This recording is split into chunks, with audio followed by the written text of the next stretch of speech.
მოგესალმება. მადლობა რომ მოხვედით, ვინც მოხვედით.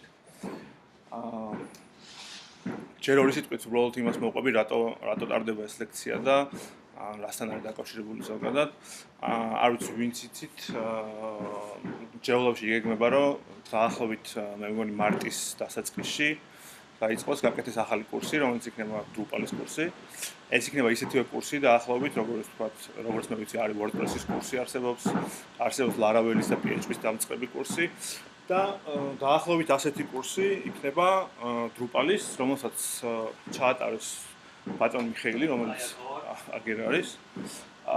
და სანამ ეს კურსი დაიწყება, მანამდე უბრალოდ დაგეგმილია რამდენიმე შესავალი ლექციის, ეგრეთ წოდებული ღია ფორმატის ლექციის ჩატარება, რომელიც თქვა საშუალებას მისცემს იმ ხალხს, ვისაც აინტერესებს, რომ გადაწყვიტოს უნდა თუ არა, თქვა ამის შესწავლა და აინტერესდება თუ არა ზოგადად ამით, უბრალოდ სამ კურსი დაიწყება, მანამდე რომ გაეცნო. პირველი ლექცია ეს არის ჩემი ლექცია, რომელიც პირობითი სათაური ქვია რატომ დრუპალი. სინამდვილეში დღეს ამ ლექციაში ამ თოქში ლაპარაკი უფრო მეტად იქნება იმაზე, რატომ არის მნიშვნელოვანი ზოგადად დრუპალის ტიპის ტულების არსებობა, რატო გაჩნდა დრუპალი როგორც ხელსაწყო როგორიც არის ის და ნაკლებად იქნება საუბარი რაღაც ტექნიკურ დეტალებზე. ასეთი თოქი იქნება შემდეგი მე მგონი პარასკევს 14-ში, რომელსაც მიშა ჩაატარებს და მე როგორც ვიცი, იქ უფრო მეტად იქნება კონკრეტულად დრუპალის ტექნიკურ დეტალებზე საუბარი და ისეთ რაღაცებზე, რომელიც უფრო მეტად კურსთან იქნება დაკავშირებული. ახლა ზოგადად რომ დავიწყოთ, იდეაში თქვენ თვითონაც რომ დასერჩოთ პირდაპირ Google-ში რა არის დრუპალი, საბოლოო ჯამში 5 წუთში ნახავთ, რომ სამი ძირითადი რაღაცა არის, რაც შეგიძლიათ რაც იდეაში მნიშვნელოვანი არის. ერთი არის რომ ამბობენ რომ დრუპალი არის CMS-ი და ამაზე ვეცდები რომ ვილაპარაკო მაქსიმალურად გასაგებად რას ნიშნავს და რა იდეა არის ესა. მეორე რაც ამბობენ და რაც ჩემი აზრით ასევე ძალიან მნიშვნელოვანი არის რომ დრუპალი იმასთან ერთად რომ CMS-ი არის ეგრეთ წოდებული CMF-ი, რაც იშიფრება როგორც content management framework და ამაზეც ვილაპარაკებთ. და მესამე რაღაცა, რომელიც იდეაში განმარტება არ არის დრუპალის და რა არის აღნიშნავს, მაგრამ ზუსტად ეგეთივე მნიშვნელოვანი რამე არის, როგორც ვთქვათ, ის რა ფუნქციებს ატარებს ეს ტული, არის რომ ეს არის open source პროგრამა, ეგრეთ წოდებული და ღია კოდი არის და ღია კოდზე და community-ზე არის დაფუძნებული. იდეაში ჩემი აზრით ეს ერთ-ერთი ზუსტად ისეთი მნიშვნელოვანი რაღაცაა, როგორც ის Z2, იმიტომ რომ აი მაგას მე თქვენ თუ წაიკითხავთ ამ კურსის განმავლობაში ნახავთ, რომ ისტორია რო ნახოთ, სინამდვილეში დრუპალი დღეს როგორიც არის და რა კონცეპტებიც ყველაზე მნიშვნელოვანი არის დრუპალში, რაც დღეს core-ში არის დრუპალის კონცეპტები, ეგენი ყველაფერი შეიქმნა სინამდვილეში community-ის მიერ და არა დრუპალის core კონტრიბუტორების მიერ. ანუ დრუპალი იყო რაღაცა, რომელსაც ძალიან დიდი community-ის გამო შემდეგ შეემატა ისეთი მნიშვნელოვანი კონცეპტები, რომელიც მისი core-ის ნაწილი გახდა. დღეს როგორიც არის დრუპალი, 90% იქიდან გამომდინარეობს, რომ ისეთი community ყავდა, როგორც ყავს. ამიტომ ისეთი მნიშვნელოვანია, როგორც დანარჩენი ორი საკითხი. ახლა პირველი მინდა რომ ზოგადად ეს ამ სამ საკითხზე ვილაპარაკოთ, რატომ არის ესე მნიშვნელოვანი და აქედან გამომდინარე როგორ არის დრუპალი. პირველი სანამ დავიწყოთ ლაპარაკს იმაზე, CMS-ი ზოგადად რა არის და რატომ გაჩნდა, მანამდე მინდა რომ ძალიან მოკლედ უბრალოდ ვისაუბროთ იმაზე, როგორი იყო ინტერნეტის web development-ის ისტორია, როგორი იყო და საიდან დაიწყო და სადამდე რა მომენტში გაჩნდა აუცილებელი რომ CMS-ი როგორც ეგეთი თული გაჩენილი. განსაკუთრებით ეს ნაწილი ალბათ უფრო საინტერესო იქნება იმ ხალხისთვის, ვინც სინამდვილეში development-ი დაიწყო იმ დროს, აი რაღაც Laravel-ის ეპოქაში თუ დაიწყეთ development-ი თქვენთვის ის ნაწილი როდის გაჩნდა CMS-ი და რატო იყო მნიშვნელოვანი, ალბათ ცნობილი არ იქნება თუ თქვა სპეციალურად არ დაინტერესდა. თქვენთვის ალბათ იმ ხალხისთვის ვინც გვიან დაიწყო მოკლედ development-ი, სინამდვილეში რომ კითხვა რომ დავუსვათ როგორ მუშაობს ვები და ძალიან რომ გავამარტოთ ყველაფერს თავი დავანებოთ რაღაც DNS-ებს და რაღაცებს, მარტივი რამე არის, ანუ არსებობს ბრაუზერი, რომელიც კონკრეტულ მოთხოვნას აგზავნებს სერვერთან, სერვერზე მუშაობს რაღაცა სკრიპტი, ან შეიძლება რაიმე თვითონ სერვერი არის, რაიმე კონკრეტულ ტექნოლოგიაზე შესრულებული, იქ მუშავდება კონკრეტული რაღაც ლოგიკა, რომელიც აგენერირებს რაღაცის მიხედვით რაღაცნაირ HTML-ს, რომელიც ბრუნდება და შემდეგ ბრაუზერი იმას აჩვენებს, როგორიც არის, ხო? ანუ ნებისმიერ შემთხვევაში რაც არ უნდა ხდებოდეს და როგორი ჩახლართული რაღაცაც არ უნდა ხდებოდეს სერვერზე, საბოლოო ჯამში თუ ამ სერვერს განვიხილოთ როგორც აი რაღაც black box ეძახიან ხოლმე, რომ არ გვაინტერესებს იმით რა არის, საბოლოო ჯამში პრინციპი ეგეთია, რომ კლიენტი აგზავნის რაღაც მოთხოვნას სერვერთან, იქ რაღაცები ხდება, დინამიურად გენერირდება ის HTML-ი, რომელიც შემდეგ უნდა დააგენეროს ბრაუზერმა და ეს დინამიურად დაგენერებული HTML-ი ბრუნდება კლიენტისკენ. ანუ ყველას, ვინც ბოლო 15 წელიწადში ან 10 წელიწადში ყველაზე მოკლე პერიოდში ისწავლა ან დაიწყო web development-ი, მათთვის ყველასთვის ასეთი არის და სტანდარტული ქცევა ესეთია, რომ სერვერზე რაღაცები დინამიურად მუშაობს და აგენერირებს რაღაც ლოგიკით outputs. ეგრე მუშაობს ყველა framework-ი, რომელზეც გიმუშავიათ, ეგრე მუშაობს PHP-ზე დაწერილი ყველაფერი, ეგრე მუშაობს ნებისმიერ სხვა ტექნოლოგიაზე გაკეთებული ნებისმიერი web აპლიკაცია. მაგრამ სიამოვნებაში ეგრე არ დაწყებულა ეს ყველაფერი და დაახლოებით 15 წელზე მეტის წინ 90-იან წლების დასაწყისში სიამოვნებაში ტექნოლოგიები ვებში, ანუ ვები უკვე არსებობდა და არსებობდა რაღაც HTTP პროტოკოლი და ბრაუზერში შედიოდი და საიტი გახსნებოდა, მაგრამ სიამოვნებაში არ არსებობდა ტექნოლოგიები, რომლებიც უზრუნველყოფდნენ იმას, რომ ჩვენ შეგვიძლებოდა სერვერზე გაგვეშვა ისეთი რაღაცა დინამიური სკრიპტები, რომლებიც დააგენერირებდნენ outputs ისეთ, როგორც გვინდა რაღაც ლოგიკიდან გამომდინარე. და ამიტომ ძალიან დიდი ხანი მინიმუმ 10 წლის განმავლობაში web development-ი ნიშნავდა ეგეთ რაღაცას. ხელით ქმნიდნენ HTML ფაილებს, იმდენ HTML ფაილს ქმნიდნენ, რამდენი გვერდით საჭირო იქნებოდა ვებსაიტზე. ამას წვითავდნენ უბრალოდ სერვერზე და როცა კლიენტი ანუ ბრაუზერი მოთხოვნას გააგზავნიდა სერვერთან, კონკრეტულ რაღაც ფაილზე, სერვერი უბრალოდ კონკრეტულ ფაილს აბრუნებდა და ბრაუზერი იმას არენდერებდა. ეგ ნიშნავდა იმას, რომ თუ თქვა ვებსაიტს უნდა ქონოდა 20 ცალი გვერდი, უნდა გააკეთებინათ 20 ცალი HTML. ანუ გააკეთებინათ ნიშნავს, რომ ხელით დაგეწერათ მთლიანი HTML-ი 20 ჯერ სხვადასხვა გვერდისთვის და აგეკეთოთ სერვერზე. თუ რაღაცა სტრუქტურა გჭირდებოდა, რომ მისამართი ყოფილიყო თქვა Drupal-org-ის მაგალითად, თუ უნდა ყოფილიყო Drupal-org დახლი ხაზი, about დახლი ხაზი რაღაცა, თქვენ უნდა შეექმნათ ზუსტად ეგეთივე სტრუქტურა ფოლდერებით და იქ უნდა ჩაგეყარათ ეს ფაილები. და იმ პერიოდში 20 გვერდიანი საიტებიც არსებობდა, მაგრამ თან არსებობდა 1000 გვერდიანი საიტებიც და news პორტალები არსებობდა. და ეს ყველაფერი კეთდებოდა ზუსტად ესე ხარ, როგორც მე ვყვები, ანუ თუ იყო 1000 გვერდი, 1000 ცალი HTML ფაილი არსებობდა და ანუ იყო даже ისეთი პერიოდიც კი, როცა CSS-იც არ იყო, არ არსებობდა CSS-ი როგორც ტექნოლოგია და მაგალითად ფონტი რო შეგეცვალათ, თუ გინდათ რომ თელ საიტზე შეგეცვალათ ფონტი, მაგისთვის აუცილებელი იყო რომ ყველა ფაილში შეგეცვალათ HTML სახსრებაში რაღაცა, რომელიც იდეაშიც უნდა ფონტს. მერე გაშა CSS-ი, მაგრამ ეს ყველაფერი გაამარტია, მაგრამ მაინც მაგალითად თუ გჭირდებოდათ რომ ლოგო შეგეცვალათ header-ში ან menus ელემენტები გადაგენაცვლებიათ, რამდენი HTML ფაილის გქონდათ, იმდენჯერ ეს უნდა გაეკეთებინათ. და ანუ ბევრი წელი ეს ყველაფერი ესე ხდებოდა. შემდეგ ამას დაეწია რაღაც ტექნოლოგიები გამვითარდა და გაჩნდა პირველი ეგრეთ წოდებული დინამიური server-side script-ები. და ეს აი ხა ეს სკრინი რაც არის, აქ იდეაში უკვე არის ისეთი რაღაც არქიტექტურა დახატული, როგორიც ეხა დღეს უკვე ყველამ ვიცით.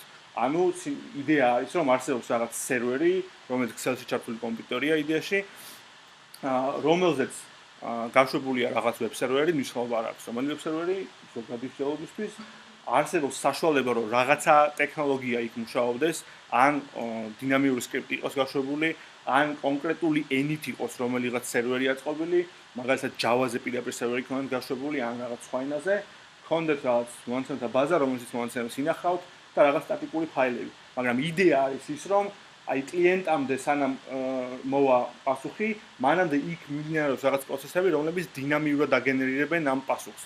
და თქვენ იმის მაგალითად რომ 1000 ცალი HTML გააკეთეთ, თუ 1000 გვერდი გინდათ რომ გქონდეთ, თქვენ მაგის მაგალითად აკეთებთ ეგრეთ წოდებულ რაღაც HTML შაბლონს და შემდეგ თუ ვთქვათ PHP ტექნოლოგიაზე საუბარი, სერვერზე გაშვებული კონკრეტული PHP ტექნოლოგია რაღაცა სკრიპტი ან ფაილი აგენერირებს რაღაცა ლოგიკით კონკრეტულ outputs, ხო? მაგალითად თუ ჩვენ გვინდა რომ გქონდეს თუ ვთქვათ სიტყვაზე არის რაღაცა საინფორმაციო პორტალი, რომელზეც უნდა იყოს 1000 ცალი ნიუსი, ეს 1000 ცალი ნიუსი მონაცემთა ბაზაში არის ჩაწერილი რაღაცნაირად და სკრიპტი უბრალოდ კითხულობს კონკრეტულ ნიუსს, აგენერირებს იმის მიხედვით კონკრეტულ შაბლონის მიხედვით, უბრალოდ აკეთებს საბოლოო HTML-ს, აგზავნის კლიენტთან და მე დანარჩენი იგივეა. მაგრამ პრინციპი რომ აი აქედან გადმოვედით აქ, ეს იყო ძალიან დიდი იდეაში, მაშინ იყო ძალიან 2000-იანი წლების დასაწყისში 90-იანი წლების ბოლოს ძალიან დიდი რევოლუცია იყო, იმიტომ რომ ადამიანებს აღარ უწევდათ რომ მაგდენი ცალი HTML ეკეთებინათ, შეიძლება რომ დინამიურად რაღაცები დაეგენერირებინათ. და ეს იდეაში ამან ძალიან გაამარტივა და ძალიან გააიოლა ცხოვრება. მაგრამ ამის მერე როგორც აღმოჩნდა, კიდევ არსებობდა და ანუ არსებობს რაღაცა რაღაცა ლეველი აბსტრაქციის, რომელიც საჭირო გახდა მას შემდეგ, რაც თქვა აი ეს ტექნოლოგიები კიდევ უფრო დაიხვეწა და ბევრი საიტები გაკეთდა, რომლებიც დინამიურად აგენერირებდნენ აუთპუტს და დინამიური იყო და მონაცდა ბაზა ქონდა და სტატიკური არაფერი აღარ იყო იქ. და ის აბსტრაქცია იდეაში, რაზეც არის საუბარი, მაგას ქვია კონტენტის მართვის სისტემა, CMS ეძახიან, ესეთი რაღაცები არსებობს ბევრი. მე ზოგადად გუშინ ძალიან ვფიქრობდი, როგორ უნდა გამეკეთო, როგორი რაღაცა დეფინიცია ჯობდა, რომ მე თქვა CMS-ი რა არის, იმიტომ რომ ვიკიპედიაში რომ ნახოთ ან რაღაც გუშინ დასერჩოთ, ძალიან სასაცილო რაღაცა აღწერა აქვს, ანუ ამბობენ რომ CMS-ი არის სისტემა, ესე content management სისტემა არის სისტემა, რომელიც გეხმარებათ კონტენტის მენეჯმენტში და ეს იდეაში წინდა რა ვიცი არ გეუბნები. ბოლოს გავწევ რომ უბრალოდ რაღაც ქართულად დამეწერა CMS-ში აზრი მაგის უკან რა. აზრი მაგის უკან არის, რომ CMS-ი CMS-ში არის ჩვეულებრივი ვებ აპლიკაცია, ისეთი რომელიც შეგიძლიათ ხელით დაწეროთ, ისეთი რომელიც შეგიძლიათ კონკრეტული პროექტისთვის დაწეროთ, არის ვებ აპლიკაცია, უბრალოდ ისეთი აპლიკაცია არის, რომელიც თავის თავში აერთიანებს ისეთ ფუნქციებს, ანუ რაღაც ერთობლიობა არის ფუნქციების, რომლებიც გამოდგება თითქმის ყველა 99.99% ვებსაიტების ძირითადი ფუნქციების სამართავად. და აი ამაში რას გულისხმობ ახლა? ეგ მოდი ნახოთ ესე რომ უბრალოდ ავიღე სულიად რაღაც შემთხვევით სამი ცალი სხვადასხვანაირი ვებსაიტი, რომელსაც იდეაში საერთო არაფერი არ აქვს. ანუ სულიად განსხვავებული ფუნქციონალი აქვს, სულიად განსხვავებული მასშტაბები აქვს და სულიად სხვადასხვანაირი user base-ია. ერთი არის ჯეოლოგის ვებსაიტი, რომელიც არის ძალიან მარტივი ვებსაიტი, არის ძალიან რთული ვებსაიტი, არის საშუალო ზომის ვებსაიტი, CMS-ში არის რაღაც უნივერსიტეტის ან რაღაც სასწავლო დაწესებულების ვებსაიტი, ხო? და უბრალოდ აი მარჯვნივ ჩამოვწერე ძალიან სწრაფად, აი რაც აი ამ დასკრინულიდან შეგიძლია მიხვდე, უცებრად შეგიძლია ჩამოწერო რა ფუნქციები აქვს ამ ვებსაიტს, ან რა აქვს ვებსაიტს, რომლის უზრუნველყოფად საჭიროა რაღაცა სოფტის მიერ. ერთი რაც პირდაპირ ჩანს რომ აქვს ნავიგაცია და ნავიგაცია აქვს ვებსაიტის ნიშნავს იმას, რომ ჩვენ თუ აკეთებთ ეგეთ ვებსაიტს, რომელსაც ნავიგაცია აქვს, იმას უნდა გქონდეს რაღაც სამართავი სისტემა, რომელშიც ადმინისტრატორს შეუძლია რომ მენიუს ელემენტები დაამატოს, რომელიც ადმინისტრატორს შეუძლია რომ მენიუს ელემენტების მიმდევრობა ცვალოს, რაღაცა იერარქია განსაზღვროს და ასე შემდეგ. მენიუდან რო ჩანს რომ აქვს სიახლეები, სიახლეები ნიშნავს რომ ადმინისტრატორს უნდა შეუძლოს სიახლეები დაამატოს, წაშალოს, დაარედაქტიროს, განაახლოს, თარიღი შეუცვალოს. გვაქვს თავარაუდოდ კატეგორიები, რომლებშიც სიახლეები არის განაწილებული, გვაქვს რაღაც სხვადასხვა სახის კონტენტი ვებსაიტზე, მაგალითად აქაც ჩანს არის რაღაც ლექტორების ბაზა არის და წარმოგვიდგენთ რაღაცნაირად არის ეს. ასევე სავარაუდოდ გვაქვს კურსები, რომლებიც ასევე კონკრეტული ტიპის კონტენტი არის. ვებსაიტი არის ორენოვანი, ზევით აქვს რაღაც ინგლისურად გადასაქმელი ლინკი და როგორც ჩანს არის რეგისტრაციაც, იმიტომ რომ შესulis ღილაკი არის ზევით და ნუ ეს უბრალოდ არ ვიცი არის თუ არა, მაგრამ სავარაუდოდ თუ თქვათ ეს რაღაცა ის არის რა ქვია, სასწავლო ვებსაიტი არის, შეიძლება იყოს ონლაინ კურსებიც ზედ. აი იდეაში ეს არის ძალიან სწრაფი. ალბათ ბევრი სხვა ფუნქციაც არის, მაგრამ ძალიან სწრაფად რო ჩამოვწეროთ აი ერთი სხინიდან რაც ჩანს ამ ვებსაიტზე, ეს ფუნქციები არის და ეს ნიშნავს რომ ეს რაღაცეები უნდა იყოს მართვადი არა პროგრამისტის მიერ. ანუ ადმინისტრატორს ვებსაიტის უნდა შეეძლოს სამართავი სისტემიდან აი ეს ყველაფერი მართოს. ეს ერთი ვებსაიტი. მეორე ვებსაიტი, რომელიც მაგალითად ავიღე, არის sport.com. ეს არის ევროპაბეთის სპორტული პორტალი არის. ნიუსები არის, სტატიები არის, რაღაცები არის. ჩვეულებრივი სტანდარტული სპორტული პორტალი არის. და ზუსტად იგივე რო გავაკეთოთ ამ სკრინისთვის, აქ გვაქვს ნავიგაცია და იგივეს აღარ გამომიერთებთ, რომ ეს უნდა იმართებოდეს რაღაც ადმინისტრატორის მიერ. აუგონ აქ თქვათ ნიუსების მაგალითად გვაქვს უბრალოდ სტატიების კონტენტი, გვაქვს აუცილებლად რაღაც მედია მენეჯერი გჭირდება, რაღაცა ნაწილი გჭირდება მართვის უკან, რომელიც მართავს სურათებს, მართავს რაღაც ვიდეოებს, შესაძლებელი იქნება სურათების ატვირთოს სხვადასხვა ზომაში გენერაცია, ასე შემდეგ. გვაქვს რაღაც კონტაქტის გვერდი, რომელიც იქაც ხონდა, მე მგონი გამოჩვენე ხო, კონტაქტის გვერდი გვაქვს. რეგისტრაცია აქაც არის. აქ ეხლა ნუ სკრინზე არ ჩასვლა, მე ვიცი რომ გარდა აი ამ რაღაცების არის კიდე გამოკითხვები და ქვიზები არის ამ ვებსაიტზე და რაღაც ზოგადად პერსონალური კონტენტი არის, მაგალითად მომხმარებელი რო რეგისტრირდება, შეუძლია რომ აირჩიოს, რომ აი რაღაც ეს თემები მაინტერესებს, ეს ნაწილი მაინტერესებს სპორტის და მე მისთვის საინტერესო სტატიებს უჩვენებს მარტო იმის მიხედვით, თან მე ეს ათვალებს. ეს არასტანდარტული ნაწილი არის. და მესამე ვებსაიტი არის გალერია G, რომელიც იდეაში არც ეს არ გავს, არის შოპინგ მოლის ვებსაიტი, საერთოდ კავშირში არის ამათთან, ხო? აქ გვაქვს და იდეაში კონცეპტუალურად და სხვანაირი ვებსაიტია საერთოდ, ანუ არ არის ისეთი როგორც ის. აქაც გვაქვს გალერეა, უბრალოდ ნავიგაცია, გვაქვს რაღაც კატეგორიები, სავარაუდოდ ვივარაუდო პროდუქტები არის და იმათ აქვს კატეგორიები, კონტენტი აქ გარდა განსხვავებით წინა ვებსაიტებისგან, რომლებიც იყოს და სტატიები და შეიძლება კურსები, აქ არის პროდუქცია ალბათ, რომელიც იყიდება, მედია მენეჯმენტი აქაც გვჭირდება, სიახლეები აქაც გვაქვს, კონტაქტის გვერდი სავარაუდოდ აქაც გვაქვს. ასევე ჩემი აზრით არ ვიცი არ დამითვალებელია წამოსვლის უნახე რომ შეიძლება არის ონლაინ მაღაზია სადაც შეიძლება ონლაინ რაღაცები იყიდო და კიდე ბევრი ფუნქცია შეიძლება იყოს რომელიც ჩვენ არ ვიცით ხო? იდეაში არის აი სამი ვებსაიტი რომელიც ძალიან განსხვავდება ერთმანეთისგან. მაგრამ აი ხო ესენი ისაც ჩამოვწეროთ გვერდი რო დავალაგოთ და ისაც ჩამოვწეროთ ყველა დავწეროთ აქ ნახავთ რომ ძალიან დიდი ნაწილი ამ სამი ვებსაიტს რომელიც ბატონო ხო ძალიან დიდი ნაწილი რაც ჩამოვთვალეთ იდეაში ერთმანეთისგან რადიკალურად განსხვავებული ვებსაიტებისთვის არის საერთო. ნავიგაცია ყოველთვის ყველა ვებსაიტს აქვს, როგორიც არ უნდა იყოს ის, რაღაცნაირი კონტენტი, მაგალითად შეიძლება იყოს ნიუსები, შეიძლება იყოს სიახლეები, შეიძლება იყოს პროდუქტები, შეიძლება იყოს რაღაცა ონლაინ კურსები, მნიშვნელობა არ აქვს, მაგრამ ეგეთი რაღაცეები, რაც ადმინისტრატორმა უნდა მართოს სრულად ვებსაიტზე პროგრამისტის გარეშე, ყველგან გვაქვს. კატეგორიები 99% ვებსაიტში რაღაცაში გამოიყენება, ან ტეგები იქნება ეგ, ან რაღაც სხვა იქნება. მედია მენეჯმენტი ყველა ვებსაიტზე გვჭირდება, როგორი ზომისაც არ უნდა იყოს, იმიტომ რომ სურათები გვაქვს ყველგან, სურათის აწმირთვა ადმინისტრატორს ყველგან უნდა შეელოს, ეს სურათები უნდა გენერირდებოდეს ისეთ ზომებში, რომლებიც შესაბამისი იქნება იმის მიხედვით, სად რენდერდება ეს ვებსაიტი, კონტაქტის გვერდი ალბათ ყველას აქვს და ასე შემდეგ. და აი ამას გარდა კიდე არის რაღაცა ფუნქციები, რომლებიც იმათ აქვს განსხვავებული უკვე ისეთი ფუნქციები, რომლებიც იდეაში განსხვავებულს ხდის მაგ ვებსაიტებს.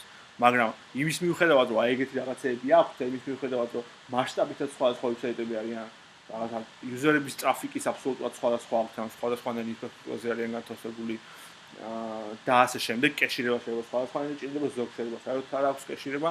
მიუხედავად მაგ ყველაფრისა, მაინც არსებობს ძალიან დიდი ნაწილი რაღაცა ფუნქციების, რაც აქ ნაჩვენები არის, რომელიც ყოველთვის ყველა ვებსაიტს მიუხედავად იმისა, რა ზომის არის ეგ ვებსაიტი, ექნება საერთო.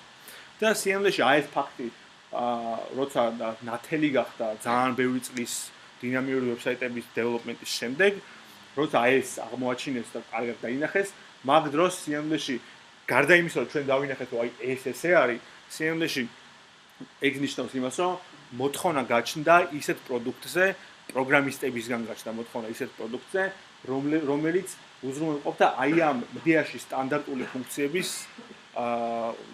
ტექნიკურ უზრუნველყოფას. ანუ ეგ ნიშნავს იმას, რომ აი ეს მოცემულობა სიამოვნებაში ყველა პროგრამისტისთვის ნიშნავს იმას, რომ მიუხედავად იმისა, როგორი საიტის გაკეთება გჭირდება, როგორ საიტს დაიკვეთა ვენა სამსახურში აკეთებ, არსებობს ძალიან დიდი სია რაღაცეების, რომლებიც ყველა შემთხვევაში გასაკეთებელი გაქვს ყოველ ჯერზე თავიდან.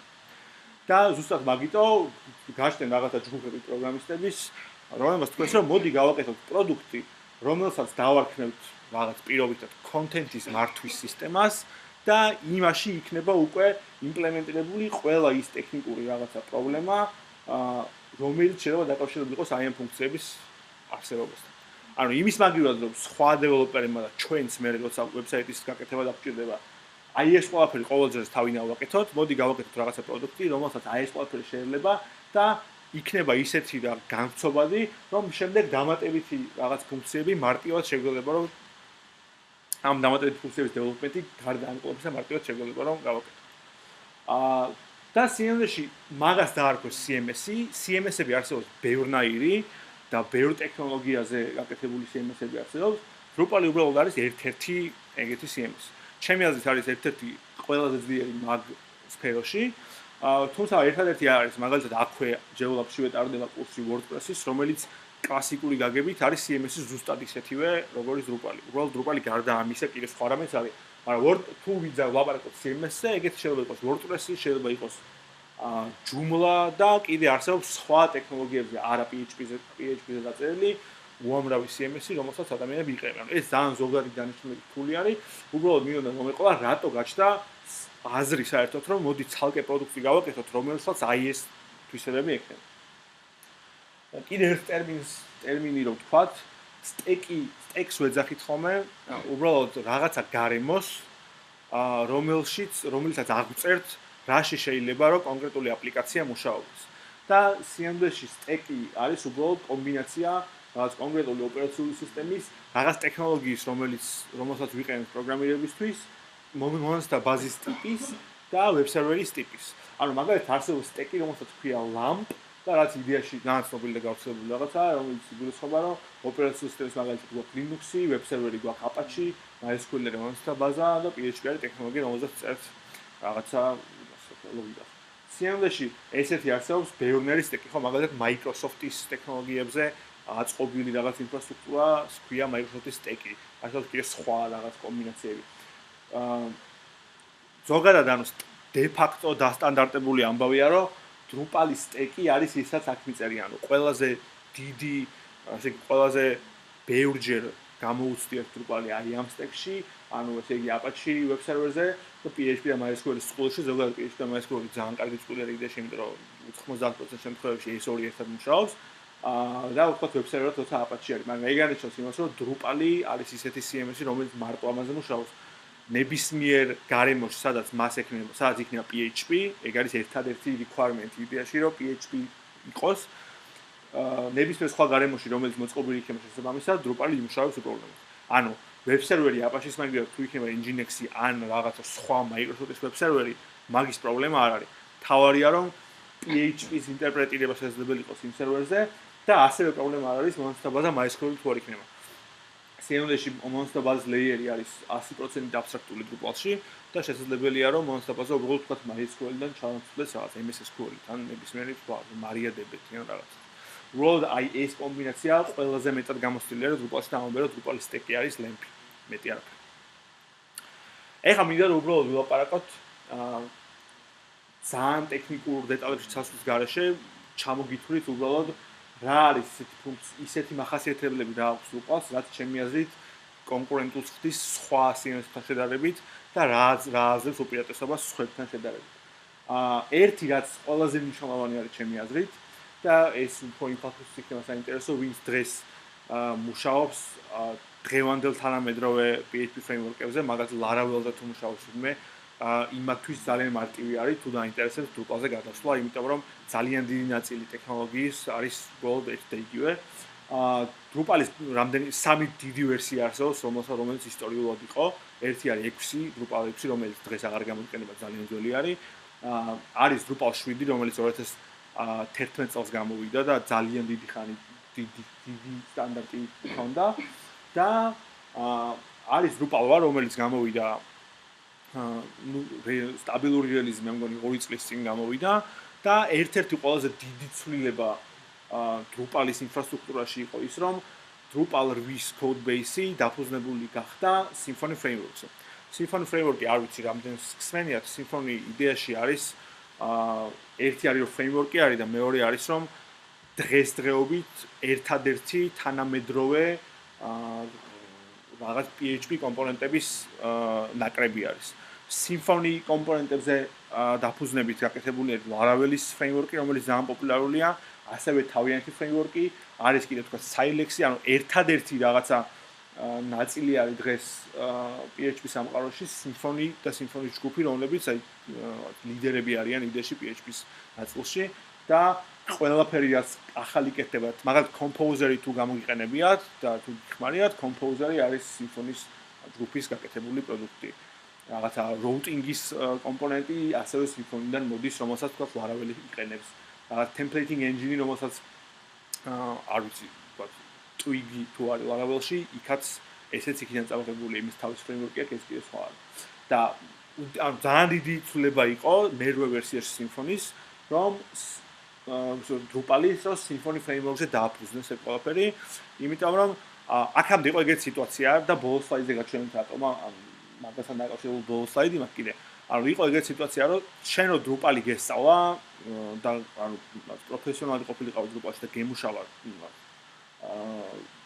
ნორმალურად, ну ერთ-ერთი ყველაზე რთული გზა ქონდა სწავლების და ყველაზე დასანანი შემდეგ ის იყო, რომ შენ როცა Drupal-ს ისწავლედი, ეს ცოდნა იდეაში არაფერში არ გადგებოდა გარდა Drupal-ისა. ანუ ვერსად ვერ გადახვიდოდი ვერცერთ სხვა ტექნოლოგიაზე და შენ ხდებოდა რომ ძალიან დიდი დრო დაგეთმო იმ აბსოლუტურად განსხვავებული ჩემი აზრით ძალიან კარგი, მაგრამ ნუ მთელი დანარჩენი ეკოსისტემისგან განსხვავებული კონცეფტების სწავლაში და შენ უბრალოდ ამას იყენებდი მარტო იმაში, რომ დრუპალს ეკეთებდი დეველოპმენტს. და იმით რომ Symfony framework-ი ჩაანაცვლოს, Symfony framework საფუძვლად დაუდეს დრუპალს, როგორც CMS და როგორც CMS-ს, ამით ეს პრობლემა გადაჭრეს, იმიტომ რომ ძალიან დიდი community PHP დეველოპერების დაწყებული უშუალოდ Symfony-ის დეველოპერებისგან, გაგზავნებული Laravel-ის დეველოპერებისგან, ზუსტად იგივე გარემოში გრძნობენ დღეს თავს, როცა Drupal-ში აკეთებენ developments, როგორშიც მიჩვეულები არიან. მეორე მნიშვნელოვანი რაღაცა, რომელიც Drupal-ს მოყვება თავიდან არის, რომ ის არის მოდულარული, ეგ ნიშნავს იმას, რომ ნებისმიერი ფუნქცია, ის ფუნქციებიც კი, რომელიც Drupal-ის core-ში არის იმპლემენტირებული როგორც აბსოლუტურად დამოუკიდებელი და იზოლირებული მოდულები. ეგ ნიშნავს იმას, რომ ინფრასტრუქტურა და თვითონ არქიტექტურა ისე არის Drupal-ის შიგნით აწყობილი, რომ ნებისმიერი ახალი ფუნქციის გაკეთება, ნებისმიერი ახალი ფუნქციის იმპლემენტაცია შეგვიძლია მოვახდინოთ ისე, რომ ეს იყოს აბსოლუტურად დამოუკიდებელი მოდული და ზუსტად ეგ გახდა მიზეზი იმის, რომ მთელი Drupal-ის community გავითარდა ძალიან სწრაფად, იმიტომ რომ შეძლეს community-ის ჩვეულებრივმა დეველოპერმა შეეძლო რაღაც მოდულები გაეკეთებინათ და შემდეგ ისევე როგორც Drupal-ი არის ხელმისაწვდომი და open source-ი, მაგაზე მე კიდევ ველაპარაკებ, ეს მოდულებით ასევე ხელმისაწვდომი გაიხადათ ერთმანეთისთვის. და ზუსტად ეს ფაქტი გახდა იმის მიზეზი, რომ არანორმალური გავრცელება და წარმატება მოყვა მთელმა ამ ეკოსისტემამ. შემდეგი ორი ნაწილი იდეაში კონკრეტულად Drupal-ის რაღაც კონცეფტებს ეხება, რომელზეც სავარაუდოდ მიშა ალბათ 2014-ში უკეთესად და უფრო მეც და დეტალურად ვილაპარაკებს. საუბარი არის იმაზე, რომ Drupal-ს როგორც CMS აქვს ჯერ რო ვერ წარმოგიდგენიათ ისეთი მოხდინილობა კონკრეტული სხვადასხვანაირი კონტენტის ტიპების შექმნის, სხვადასხვანაირი რაღაც კატეგორიების ლექსიკონების იმპლემენტაციის, მათი ერთმანეთთან დაკავშირების და ყველაზე ერთ-ერთი მნიშვნელოვანი ჩემი აზრით არის ის, რომ აი მაგალითად WordPress-ს რო შევადაროთ, WordPress-ში თქვენ WordPress იდეაში სრულფასოვანი CMS-ი არის, არ არსებობს რაღაცა, რომელიც WordPress-ში არ შეგიძლიათ გააკეთოთ. ანუ თქვენ შეგიძლიათ შექმნათ სხვადასხვანაირი ტიპის კონტენტი, შეგიძლიათ დაამატოთ ადმინისტრატორის შეუძლია 100% მართოს და ასე შემდეგ. მაგრამ განსხვავებით WordPress-ისგან როცა თქვენ Drupal-ს იღებთ როგორც CMS და Drupal-ზე აკეთებთ ამ რაღაცას, ერთი ძალიან დიდი მნიშვნელოვანი სხვაობა არის.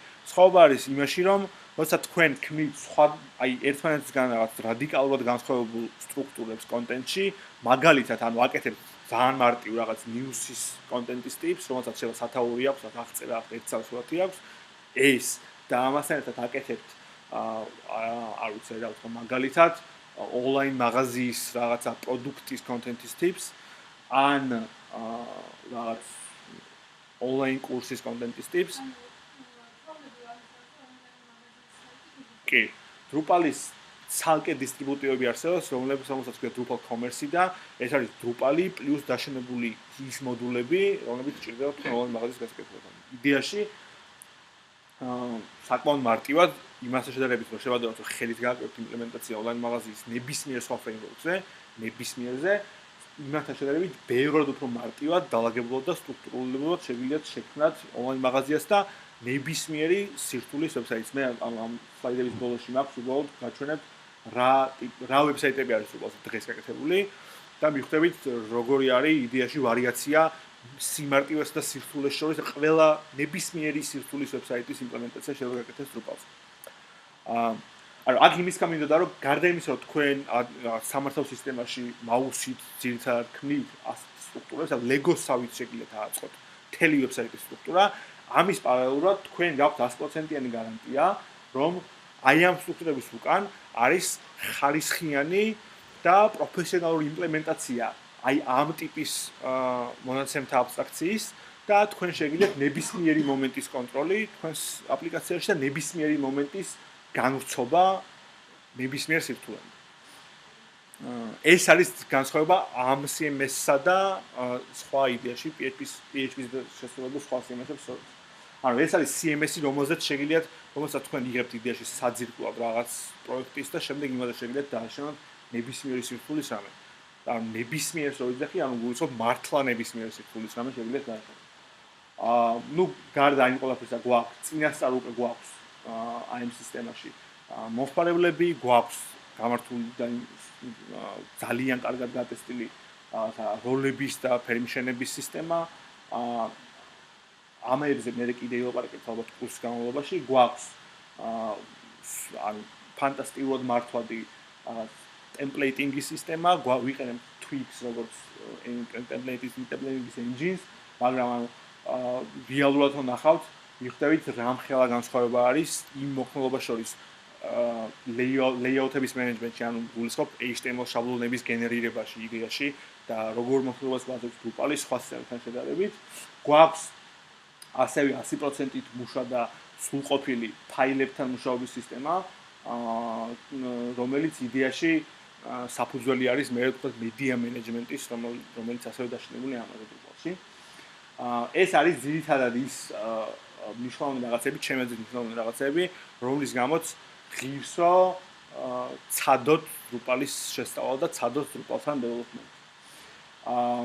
და ანუ CMS-ში აი ამ ყველაფრის გამო, რომ მარტო CMS-ი არ არის ეს, დრუპალს ეძახიან CMFs, რაც წერია ეს არის content management framework-ი, ანუ ეს მარტო ის არ არის, რომ ჩვენ რაღაცა out of the box დავინსტალირებთ, როგორც WordPress მაგალითად ვაინსტალირებთ და ადმინისტრატორს კონდეს საშუალება, რომ უბრალოდ რაღაცეები შეინახოს, დაარეგისტროს, წაშალოს და ცვალოს რაღაც მარტივი რაღაცები.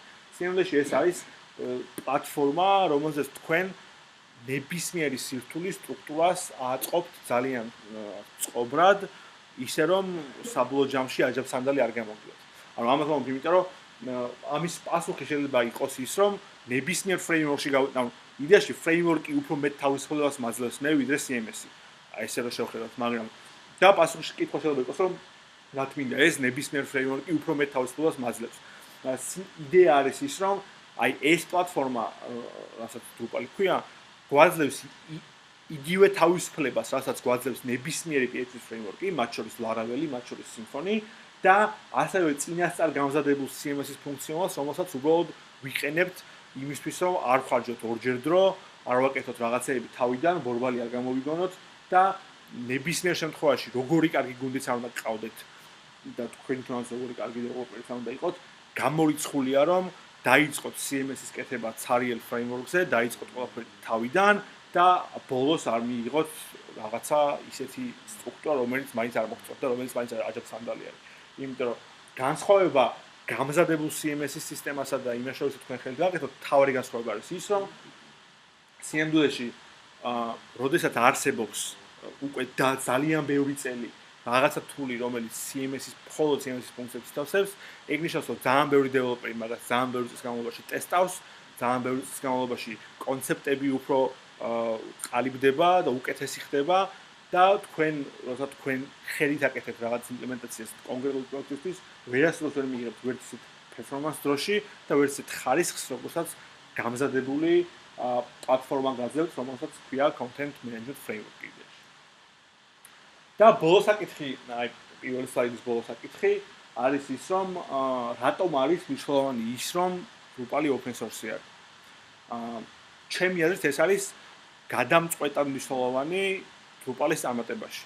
და იმაში, რომ დრუპალი დღეს როგორიც არის, რომ ის ესეთი არის, მაგაში 90% როლი მიუძღვით იმ ხალხს, ვინც CMS-ში დრუპალი არ დაიწყო, უბრალოდ დეველოპერები იყვნენ, რომელიც დრუპალს იყენებდნენ და შემდეგ შექმნეს ისეთი მოდულები, რომლებიც საბოლოოდ დრუპალის core-ის ნაწილი გახდა და დრუპალის მთავარი კონცეპტუალური ღერძი გახდა.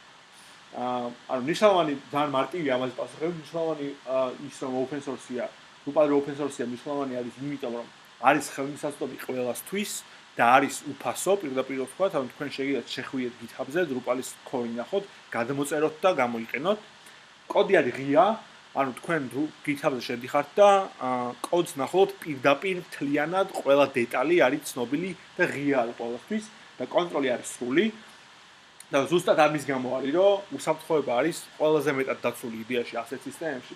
ეს არის ხოლმე ეს თემა იწვევს ხოლმე ყველაზე მეტ კამათს ბევრ ხალხში, განსაკუთრებით დიდი კომპანიების IT განყოფილებებში.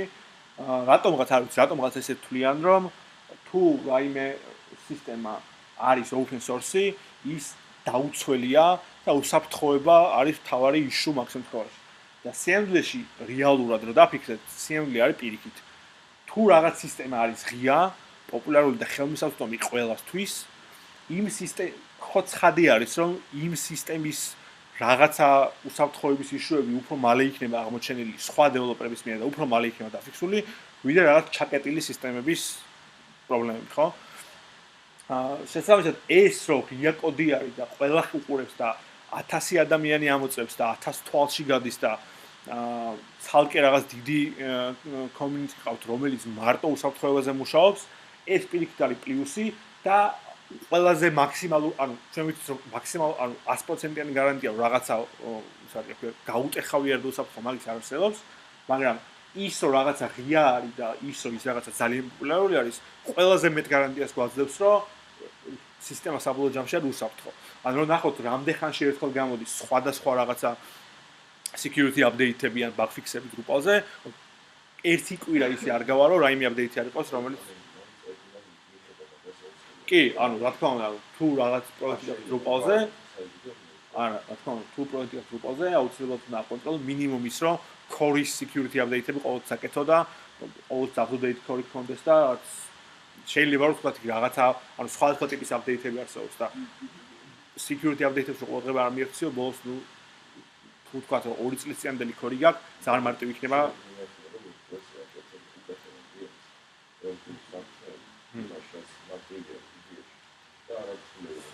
ხო, ეგ არასწორი არის, იმიტომ რომ WordPress-იც რო თქვა დღესო ბოლო ვერსია დააყენო, 1 წელი რო გავა, ის უკვე აღარ არის ბოლო ვერსია და ძალიან ანუ 90% შანსით იმის გატეხვა შესაძლებელი იქნება თუ არ განაახლოს. იგივე არის ახაც. ანუ რაღაცა ფასი აქვს იმას რომ უფასო არის და open source არის, მაგრამ მე მგონია რომ ეს ახალსაც ვერ მივა იმასთან, რასაც გვაძლევს, რამოქმედობასაც გვაძლევს ის რომ ეს open source არის. და ბოლო არის რომ რადგან ეს არის open source და ღია, ანუ წარმოუდგენლად დიდი community ყავს Drupal-ს. ანუ საქართველოში ჯერჯერობით არ არის პოპულარული, ანუ არ არიან ცოტა დეველოპერები, მაგრამ ნუ ძალიან პოპულარული არ არის, მაგრამ აი რო შეადაროთ რა ხდება მსოფლიოში, ანუ აი ახლა გაჩვენებთ, ეს არის იდეაში Drupal-ის კონფერენციაზე, ერთ-ერთ კონფერენციაზე გადაღებული სურათი, ეს არის ნახევარი შეიძლება ანუ მეხუთედი იმ community-ს, რომელიც Drupal-ს მსოფლიოში ყავს. დაახლოებით ეხლა ეს არის ძველი რიცხვები, ასე მიწერია და არ გამიზრდია, იმიტომ რომ ზუსტად არ გამოვანწებია, მაგრამ 1 წლის წინ ვიცოდი, რომ ოფიციალურად დათვლილი რაც იყო 600,000-ზე მეტი დეველოპერი იყო მსოფლიოში, რომელიც Drupal-ს იყენებდა და Drupal-ს იყენებს და community-ს წევრი, ანუ ესენი დეველოპერს რო ითვლიან, დეველოპერს იმას კი არ ეძახიან, აი ვიღაცამ Drupal-ი გადმოწერა და დააყენა, მაგას არ ითვლიან. community-ს წევრი დეველოპერი ნიშნავს, რომ ერთი მაინც კონტრიბუცია აქვს community-ში, ანუ ან რაიმე მოდული შეუქმნია, რომელიც დაუდია Drupal-ზე და სხვები იყენებენ, ან რაღაცა დაუფიქსავს, ან core-ში რაღაცა გაუსწორებია, ანუ ან დოკუმენტაცია დაუწერია, ანუ 600,000 ეგეთი დეველოპერია, რომელიც community-ს კონტრიბუტორი არის, 40,000-ზე მეტი სხვადასხვა დანიშნულების მოდული არის, ანუ აი მაგას გულისხმობ, გარდა იმისა, რაც core-ში გვაქვს Drupal-ის, გვაქვს 40,000-ზე მეტი სხვადასხვანაირი მოდული, მათ შორის რაღაცა e-commerce-ის მოდულები, მათ შორის ნებისმიერი რაღაცი, ნებისმიერი შინაარსის ვებსაიტი თავშეაც მოგივათ, იმისთვის მოდულები არსებობს, რომელიც ძალიან გაგიმარტივებს ცხოვრებას. წელიწადში ტარდება მინიმუმ 3 დიდი Drupal კონი, 3 კონტინენტზე, ანუ ერთი ყოველთვის ტარდება ჩრდილოეთ ამერიკაში, ანუ ამერიკაში ან კანადაში, რომელიმე ქალაქში ყოველ წელს ტარდება დიდი აი ამ ზონის კონფერენცია, ერთი ყოველთვის ტარდება ევროპაში და ერთი ყოველთვის ტარდება აზიაში. ეს გონი არის ლოს-ანჯელესში გადაღებული სურათი. და ყოველ წელს აი ამდენი დეველოპერი, ფიქრდება ერთკვირიანი კონფერენცია არის ხოლმე და ნუ სავარაუდოდ წელიწად ნახევარში ერთხელ მაინც, 2 წელიწადში ერთხელ მაინც ახალი ვერსია Drupal-ის იდება და ხდება ამ პროფის community-ში გავრცელება.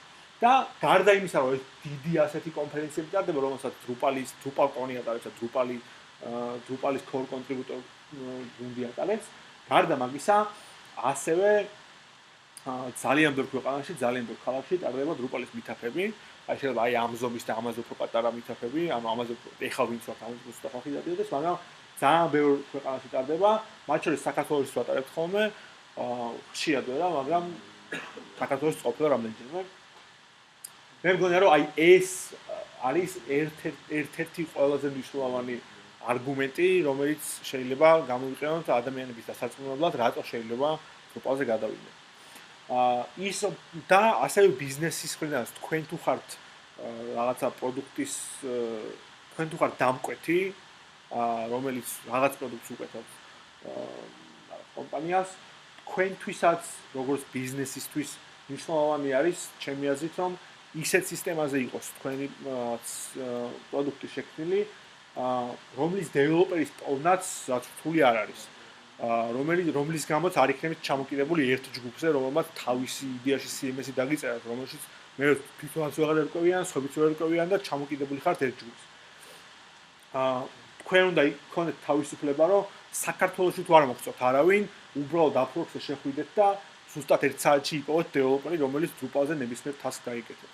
ან რაღაც remote სამუშაოზე ამუშაოთ ვიღაცა ნებისმიერი წერტილიდან დედამიწის. არ მინიმუმ კონდეთ გარანტია, რომ სისტემა არის დაცული და უსაფრთხო, რაც შეიძლება მეტად იმ პირობებში, როცა ის ღია არის და უსაფრთხო. იფასოა. ხო, დრუპალ ჯორჯი არის რაღაც დრუპალს community leader საქართველოში, თუ იმეს დაგაინტერესებთ, შეიძლება Facebook-ზე იპოვოთ ჯგუფი, რომელშიც შეხვდეთ და იქ არის ხალხი, რომელიც დაგეხმარებათ იმ შემთხვევაში, თუ რაც კითხვები გექნებათ, თუ დაიწყებთ და დაგაინტერესებთ. არავინ არ დაგზარდებათ, რომ პასუხები გაქცევთ. და მითაფებით ხანდახან ტარდება ხოლმე და შეგვიძლია თუ ვთქვათ რაოდენობა გაიზრდება თუ დაინტერესებული ხალხის შეიძლება უფრო ხშირად ჩატარდეს ხოლმე. და ბოლო სლაიდები არის, რაც გითხარით ის რომ უბრალოდ გაჩვენებთ რამდენიმე ვებსაიტს, რომელიც დრუპალზე არის შესრულებული. ერთი არის economist.com, ეს ერთ-ერთი ყველაზე დიდი ონლაინ გამოცემა არის. სტენფორდის უნივერსიტეტის ვებსაიტი არის დრუპალზე შესრულებული. MTV-ის ვებსაიტი არის დრუპალზე გაკეთებული. აი sport.com-ი რაც გაჩვენეთ, ეს ჩვენი შესრულებული ვებსაიტი არის, ესეც ევროპის სპორტული პორტალი არის დრუპალ 8-ზე შესრულებული. აბულას ვებსაიტი დრუპალ 8-ზე თუ ქართულ მაგალითად ვეთქვით. White House-ის ვებსაიტი არის დრუპალზე შესრულებული. ანუ თუ აი როდესაც საუბარი არის, ყველაზე სასწაული არის ხოლმე, როცა საუბარი არის ხოლმე რაღაც აგდებით, რომ საუბრობენ, რომ დრუპალი ღიაა და უსაფრთხოება გარანტირებული არ არის. პასუხი შეგიძლია გქონდეთ, რომ ანუ ამერიკის თეთრი სახლის ვებსაიტი არის დრუპალზე შესრულებული. და აი ბოლო სლაიდი, რაზეც ველაპარაკებოდით. აქ არის იდეაში გრაფიკი არის სხვა სისტემების იდეაში სწავლების გზა როგორი არის და აი ბოლო არის დრუპალის. ანუ აზრი არის, რომ დრუპალის შესწავლა მართლა ძალიან რთული არის. უბრალოდ რთული კი არ არის. უფრო დიდი ხანი ჭირდება, ვიდრე რაღაც სხვა, მაგალითად, რაღაც Joomla-ს ან WordPress-ის შესწავლას და შესაბამისად ძალიან ბევრი ხალხი მალევე რო ვერ იღებს სიამოვნებას იმის გამო დრუპალზე რაღაც საკეთებს, ძალიან მალე იყიდებს ამას. განსაკუთრებით ის ხალხი, ვინც უკვე დეველოპერი არის, თქო უკვე რო WordPress-ი იცის და ანუ შეუძლია რომ ის რაღაც ამოსაყრდო აქვს WordPress-ზე ძალიან ჩვეულებრივად გააკეთოს. ან ლარაველის დეველოპერი არის და საერთოდ თავისუფალი არის და რასაც უნდა იმას აკეთებს, ხო? და ანუ სიამოვნების мотиваცია მაგას აღარ გაქვს, რომ აი რატო უნდა ვისწავლო ეს და აი სიამოვნებაში აი ესეთი გზა არის, როგორც ახალი დახატული დრუპალის სწავლების, მაგრამ ანუ მე გირჩევთ რომ ერთხელ აძურეთ იქ და ანუ მაგის მერე სრულიად სხვანაირად შეხედავთ ზოგადად web development-ს და კონცეპტუალურად სხვანაირად იაზროვნებთ, როცა web-ის პროექტების კეთებას დაიწყებთ. ეს არის თუ რაიმე კითხვები გაქვთ, შემიძლია გიპასუხოთ. ანუ აზრი არის ამ ყოველს მოყოთ ის რომ ხუთშაბ პარასკევს კიდე ერთი ლექცია იქნება, მერე კიდე ერთი იქნება და მარტის დასაწყისში ჯელობში დაიწყება დრუპალის კურსი.